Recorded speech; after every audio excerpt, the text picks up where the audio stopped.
Welcome to Gangsters Supercoach. Today we are taking a deep dive into a round 6 review, who's on the watch list, some trades, and also some interesting statistics from the Gangsters. Before we start, I think I should introduce you to the Gangsters. The Gangsters is a Supercoach league with a $110 prize pool, weekly punishments for the loser, picked by the winner. We've got a teacher in our league, Buckleberry, and the ladder is super tight at the moment.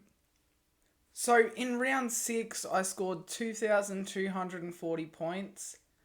It was a very, very interesting round. I had some great picks that worked well, but also some things didn't work well. So let's have a look at what did work. So at the start of the round, I was on for about 2,470 after the Friday night where Hewitt did the 171 and I was able to loophole that. But then players like Reed, Humphrey, Cleary, Dale, Sinclair and Smith and O'Sullivan really set me back there. So I ended up only scoring 2,240, but I was still pretty happy with that. What worked was Hewitt, Cherry, Holding Neil, Holding Dawson, Whitfield scored awesome, Sarong, Anderson, Rouse, consistency, and that's about it. But Kako off the bench worked well, getting that cash generation. And Stone off the bench, I thought, played better than he has been. And his break-even has gone down, so I'll be holding. But my trades this week, I'm really only holding Stone because I have to. But my trades were, I traded Carroll, Dacos and Durden in for O'Sullivan, Trainer and Humphrey. O'Sullivan to Carroll gained me that cash. Carroll's going to go up in price as well. Humphrey to Durden also gained me the cash. This allowed me to go Trainer to Dacos, which is the big trade. And I'm very excited because that completes my midfield. Hewitt, Dacos, Sarong, Anderson, Rao, Neil, Dawson and Oliver. That's really good. It's looking very strong. I've taken a plan of just trading rookies and mid prices. Really, no premiums. They're ridiculous to trade. It's just that'll just be trading around really. So the reason I went to Durden, right? There's a lot of reasons. So I was trying to go Humphrey to Flynn, O'Sullivan, Carroll, Trainer Dacos, but then Humphrey went down in price and I fell about 40k short, 30k short. If Humphrey had have beaten his break-even by, say, 10 points, I would have been able to get to Flynn. So that's a massive shame because I was, very optimistic about how getting Flynn and Dacos in the same week. But unfortunately, that didn't eventuate. So now I'm here with Corey Durden. Now, I had the choice between him and Hewitt, really. And the reason I chose Durden was not because I think he's a better pick, but I have 3 very easy weeks in my matchups in head-to-head. So I'm able to take that risk, and he's got a much lower break-even. I'll get up Hewitt. So Hewitt's break-even is -8. Durden's is -66. So Durden is going to skyrocket in price, and I'm hoping he'll be able to get a 90. But the matchup is tough. Hewitt's matchup is tough as well. But Hewitt has a good run after this week. Durden does not. The reason I'm doing Durden is that risk. The risk factor is very good.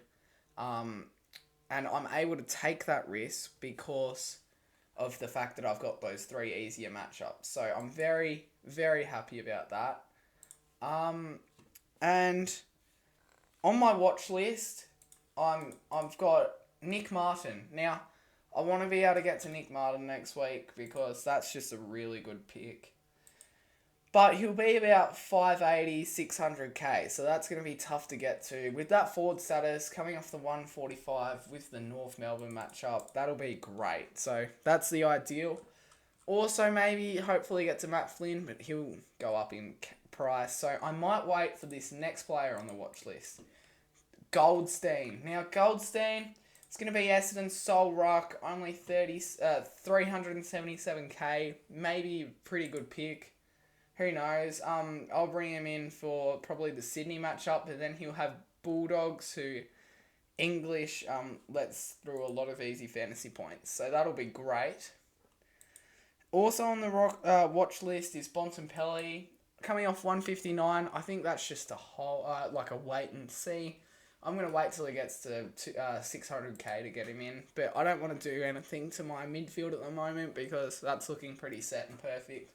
Tunstall, he'll be in next week. I'm probably going to get him. I'll watch him this week though. And there's also, I think his name's Oscar McDonald. Yeah, who scored a 50. It could be alright. I don't know. We will see. That should be good. Now, firstly, quickly before we wrap it up, let's have a look at a couple of the players in the league. So, I'm worried about Bo's team. It's looking really good. His forward line is stacked. He'll be able to get rid of Humphrey, and he'll also be able to get rid of De Koning this week, which will probably get him another premium in one of those lines. So yeah, he's becoming a real threat. His midfield's looking good too, except for Gross, but yeah, he's pretty scary. Gormus the Ruckman, that's a unique pick. I think I would have traded De Koning, not Cherry.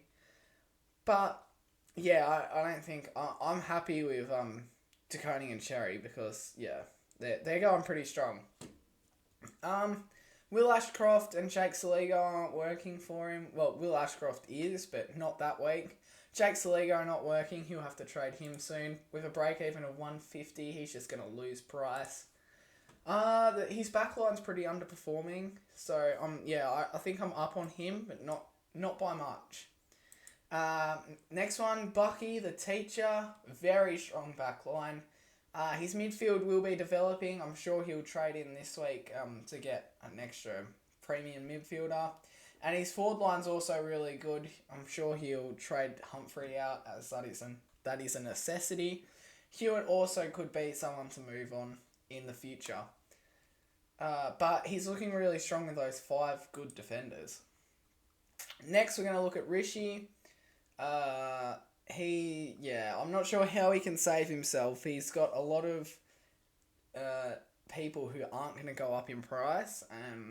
Also, he's got Ollie Lord and Finn O'Sullivan on field, so that's a worry. He's also got Sam Darcy, who will need to get traded. And last but not least, Zach. His team needs a lot of saving as well.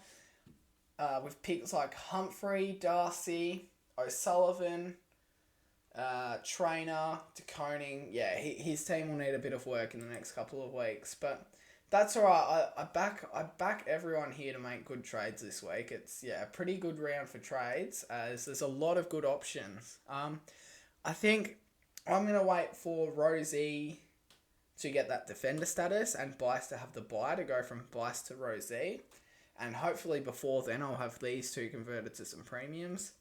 And my goal is by round 12 to have all premiums, basically, I reckon. Or by late in the buys. Just a quick statistic on the gangsters. It's very interesting. Points against, the two leaders, Cooper and Joel, have the lowest points against. So is that affecting their head-to-head matchups? Yes. By a lot. Are they really the best two? Who knows? We'll find out in future weeks. Yeah, thanks for watching. Make sure to subscribe. Hope you enjoyed. Also,